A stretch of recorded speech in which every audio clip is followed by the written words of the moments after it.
അള്ളാന്റെ റസൂൽ അവിടെ നിന്ന് പറയുകയാ, എളുപ്പത്തിൽ പാപം പൊറുക്കാനുള്ള വഴി എന്തെന്നറിയുമോ? ഞാനും നിങ്ങളും ഒളിവെടുക്കുന്നവരാണ്, ഞാനും നിങ്ങളും ഒളിവെടുക്കുന്നവരാണ്. ആ ഒളിവെടുത്ത് കഴിഞ്ഞാ ഏതെങ്കിലും ഒരു മനുഷ്യനുണ്ടല്ലോ, 2 റക്അത്ത് നമസ്കരിച്ചാൽ, ഏതെങ്കിലും ഒരു മനുഷ്യനുണ്ടല്ലോ ഒളിവെടുത്ത് കഴിഞ്ഞിട്ട് ഒരു 2 റക്അത്ത് നമസ്കരിച്ചാൽ അവൻ അതുവരെ ചെയ്തു പോയ ചെറുപാപങ്ങൾ അല്ലാഹു പുറത്തു കൊടുക്കുമെന്ന് ലോകത്തിന്റെ നേതാവ് നബി മുഹമ്മദ് മുസ്തഫ സല്ലല്ലാഹു അലൈഹി വസല്ലമ തങ്ങളാ പറയുന്നത്. മോനെ ഒളിവെടുത്ത് കഴിഞ്ഞാ 2 റക്അത്ത് നമസ്കരിക്കട്, 2 റക്അത്ത് നമസ്കരിക്കട്.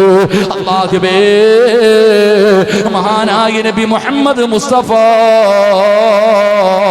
സല്ലല്ലാഹു അലൈഹി വസല്ലമ തങ്ങളുണ്ടല്ലോ, പടച്ചവനെ അല്ലാഹുവിന്റെ പ്രവാചകർ റബ്ബനുഗ്രഹങ്ങൾ, അല്ലാഹുവിന്റെ അനുഗ്രഹങ്ങൾ കൊണ്ട് നിറച്ച സ്വർഗമുണ്ടല്ലോ. ആ സ്വർഗത്തിലൂടെ മുത്തി നബി നടന്നു പോവുകയാണ്. സ്വർഗത്തിന്റെ അനുഗ്രഹങ്ങളുണ്ടല്ലോ, അവിടുത്തെ കൊട്ടാരങ്ങളും അരുവികളും പഴങ്ങളും പദവികളും കണ്ടുകൊണ്ട് റസൂലുള്ളാഹി തങ്ങൾ ഇങ്ങനെ നടന്നു പോകുമ്പോ മുത്തുനബിയുടെ മുന്നിലൂടെ ഒരു മനുഷ്യൻ ഇങ്ങനെ നടന്നു പോവുകയാണ്. ആരാണ് നടന്നു പോകുന്നതെന്നറിയില്ല. അള്ളാന്റെ റസൂലിന് നല്ല പരിചയമുണ്ട്. ആ നടത്തം കാണുമ്പോൾ റസൂലുള്ളാഹിക്ക് ആരോ പരിചയമുള്ള ഒരു മനുഷ്യനാ. അള്ളാന്റെ റസൂൽ ഇങ്ങനെ നോക്കുകയാണ്. ആരാണെന്നറിയുന്നില്ലല്ലോ, ആരാണെന്നറിയില്ലല്ലോ. അതാ പറയുന്നു, നബിയേ, ആ പോകുന്നത് ആരെന്നറിയുമോ? സയ്യിദുനാ ബിലാൽ. അത് ബിലാലാണ് നബിയേ, അത് ബിലാലാണ് നബിയേ. അല്ലാഹുവിന്റെ പ്രവാചകനോട് അവിടെ നിന്ന് പറഞ്ഞു കൊടുക്കുകയാണ്, ആ നടന്നു പോകുന്നത് ബിലാലാണ് നബിയേ. അല്ലാഹുവിന്റെ റസൂലിന് അത്ഭുതമാവുകയാണ്. മലക്കുകളാണ് ബിലാലിന്റെ പേര് പറയുന്നത്. സ്വർഗത്തിൽ എന്റെ മുന്നിലൂടെ നടന്നു പോകുന്നല്ലോ. എന്റെ പ്രിയമുള്ളവരെ, അല്ലാഹുവിന്റെ പ്രവാചകൻ സല്ലല്ലാഹു അലൈഹി വസല്ലമ തങ്ങള് അതാ നമസ്കാരം കഴിഞ്ഞു. സ്വഹാബത്തിന്റെ മുന്നിലിരുന്നിട്ട് അവിടെ നിന്ന് പറഞ്ഞു, സ്വഹാബാ, ഇന്നലെ ഞാനൊരു മനുഷ്യനെ കണ്ടു. അല്ലാഹുവിന്റെ സ്വർഗത്തിൽ എന്റെ മുന്നിലൂടെ നടന്നു പോകുന്ന ഒരു മനുഷ്യനെ ഞാൻ കണ്ടു സഹാബാ. മലക്കുകളാ ചെറുപ്പക്കാരന്റെ പേര് പറയുകയാ, മലക്കുകളാ ചെറുപ്പക്കാരന്റെ പേര് പറയുകയാണ്. ആരാണ് നബിയേ? അല്ലാഹുവിന്റെ മലക്കുകൾ പേര് പറഞ്ഞ ആ മനുഷ്യൻ ആരാണെന്ന് ചോദിക്കുമ്പോ റസൂലുള്ളാഹി പറയുന്നു, സഹാബാ, അതെന്റെ ബിലാലാണ് സഹാബാ, അതെന്റെ ബിലാലാണ് സഹാബാ. പള്ളിക്കകത്തിരുന്ന് കൊണ്ട് ലോകത്തിന്റെ നേതാവ് ചോദിക്കുകയാണ്, ഐന ബിലാൽ, എന്റെ ബിലാൽ വിട്, എന്റെ ബിലാൽ വിട്, എന്റെ പ്രിയപ്പെട്ട ചെറുപ്പക്കാരാ. അല്ലാഹുവിന്റെ പ്രവാചകനെ സ്വർഗത്തിൽ വെച്ച് കണ്ടു എന്ന് പറയുമ്പോ ബിലാൽ തങ്ങൾ ഇരുന്ന് കരയുകയാ. ബിലാൽ തങ്ങൾ ഇരുന്ന് കരയുകയാണ്. ലബ്ബൈക യാ റസൂലല്ലാഹ്, ഞാനിവിടെയുണ്ട് നബിയേ, ഞാനിവിടെയുണ്ട് നബിയേ. റസൂലുള്ളാഹി തങ്ങൾ ചോദിക്കുന്നു, ബിലാലേ, നിന്നെ ഞാൻ സ്വർഗത്തിൽ കണ്ടു ബിലാൽ. അല്ലാഹുവിന്റെ മലക്കുകൾ നിന്റെ പേര് പറയുകയാ. നിന്നെ ബിലാലേ മലക്കുകൾക്ക് വല്ലാത്ത സ്നേഹമാ, മലക്കുകൾക്ക് നിന്നെ വല്ലാത്ത ഇഷ്ടമാ ബിലാല്. അല്ലാഹുവിന്റെ റസൂലിനെ അറിയാഞ്ഞിട്ടല്ല. മുത്തുനബി അവിടെ നിന്ന് ചോദിക്കുന്നു, ബിലാലേ, സ്വർഗത്തിൽ ഇത്രയും വലിയ പ്രതിഫലം കിട്ടാ എന്ത് അമലാണ് നീ ചെയ്യുന്നത്? എന്തെങ്കിലും രഹസ്യമായ ഒരു ഇബാദത്ത് ചെയ്യുന്നുണ്ടോ ബിലാൽ?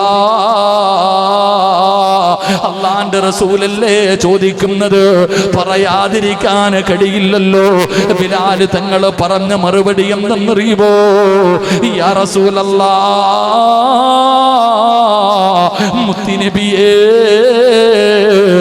എപ്പോഴും ഞാൻ ഉളുവെടുക്കും നബിയേ,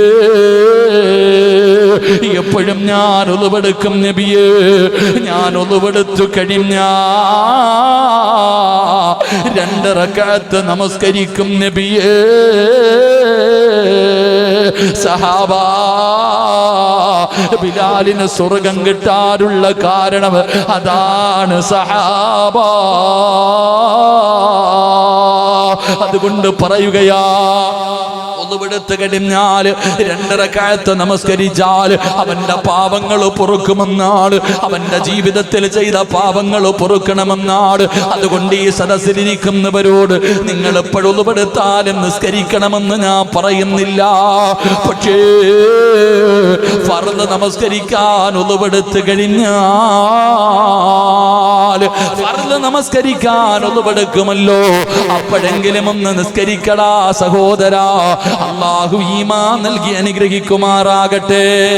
മഹാനായ ബിലാൽ റളിയല്ലാഹു തആല അൻഹു സ്വർഗ്ഗത്തിലൂടെ നടന്നു പോകുന്നതായി മുത്തുനബി കാണുകയാ. എന്തേ കാരണം? ഒളുവെടുത്ത് കഴിഞ്ഞാൽ നിസ്കരിക്കും. നമ്മളിവിടെ ഫർദ് പോലും നിസ്കരിക്കുന്നില്ല. അല്ലാഹു ഈമാൻ തരുമാറാകട്ടെ. ബിലാൽ തങ്ങൾ എപ്പോൾ ഒളുവെടുത്താലും 2 റക്അത്ത് നമ്മൾ നിസ്കരിക്കും. നമ്മൾ പള്ളി പോയിട്ട് ഫർദ് പോലും നിസ്കരിക്കാത്ത മഹാന്മാരാ. അല്ലാഹു കാക്കുമാറാകട്ടെ, അല്ലാഹു കാക്കുമാറാകട്ടെ. നിസ്കരിക്കുവോപ്പ? നിസ്കരിക്കുവോ? എവിടെ നിസ്കരിക്കുക അല്ലേ? നിസ്കാരത്തിന്റെ വാർഷികമൊക്കെ കഴിഞ്ഞ്, ആഘോഷമെല്ലാം കഴിഞ്ഞ് അടച്ചു വെച്ചു. ഇനി അടുത്ത റജബ് 27 വരണം. അല്ലാഹു ഈമാൻ തരുമാറാകട്ടെ. എൻ്റെ പ്രിയപ്പെട്ട സഹോദരങ്ങളെ, ചിന്തിക്ക്. ഞാൻ പറയുന്നത്, സഹോദര, നമുക്ക് നിസ്കരിക്കണം. നിങ്ങൾ ഒരു കാര്യം ചെയ്താൽ മതി. പള്ളിയിൽ ഫർദ് നമസ്കരിക്കാൻ പോകുന്ന സമയത്ത് ഒളുവെടുക്കണം. ഒളുവെടുത്ത് കഴിഞ്ഞാൽ 2 റക്അത്ത് നിസ്കരിക്കണം. നിസ്കരിക്കണ്ടേ? പള്ളിക്കകത്ത് കയറുമ്പോൾ 2 റക്അത്ത് നിസ്കരിക്കണോ? പറഞ്ഞങ്ങാതി. പള്ളിക്കകത്ത് കയറുമ്പോൾ 2 റക്അത്ത് നിസ്കരിക്കണോ? അപ്പൊ ഒളുവെടുത്തതിന്റെ 2, പള്ളിക്കകത്ത് കയറുമ്പോൾ നിസ്കരിക്കേണ്ട 2, 4. ഇനി ആ വഖത്തിന്റെ സുന്നത്ത് നിസ്കരിക്കണോ? നിസ്കരിക്കണോ? നാളെ സുബഹിക്ക് ഒളുവെടുത്തു. സുബഹിക്ക് ഒളുവെടുത്താൽ 2 റക്അത്ത് നിസ്കരിക്കണം. പള്ളിക്കകത്ത് കയറിയ 2 റക്അത്ത് നിസ്കരിക്കണം. സുബഹിയുടെ സുന്നത്ത് 2 റക്അത്ത് നിസ്കരിക്കണം. ഇല്ലേ? അപ്പൊ പള്ളിക്കകത്ത് കയറി ഈ നീയത്തോടൊക്കെ കൂടി 2 റക്അത്ത് അങ്ങ് നിസ്കരിച്ചാലോ ഇതെല്ലാം കിട്ടൂലേ? അല്ലാഹു ഈമാൻ തരുമാറാകട്ടെ.